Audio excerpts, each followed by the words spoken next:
ఏలో గంట లైన్ లో నుంచి దానికి మనకి ఇబ్బంది. అదే క్రికెట్ మ్యాచ్ స్టేడియం వెళ్ళి చూసేదానికి 3-4 గంటల నుంచి ఉంటాం. కార్ ఎక్కడో పార్క్ చేసి 2 కిలోమీటర్లు నడుస్తాం, కానీ ఓటేసేదానికి బద్దం. దాని వల్లనే వెనుకబడతాం.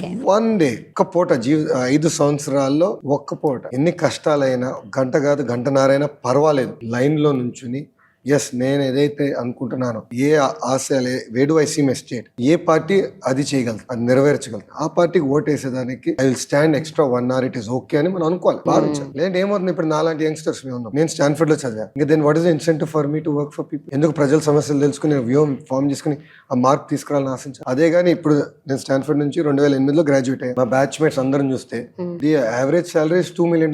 అందరూ బాగా సంపాదిస్తున్నారు, very well settle, AC room లో కూర్చొని పని చేయొచ్చు, చౌంట ఒక్క క్షణం కూడా పట్టదు ఎక్సెప్ట్ జిమ్ కి వెళ్తే తప్ప. నేను ఆ జీవితం కోరుకుని ఉండొచ్చు. నేను ఏదైతే నమ్మాను, నేను ఆంధ్ర రాష్ట్రం నంబర్ 1 చేయాలి, పాజిటివ్ లీడర్షిప్ తీసుకురావాలి, బిల్డ్ చేయాలి, నేను ఏదైతే నమ్ముకున్నాను దానికోసం నేను పోరాడుతున్నాను.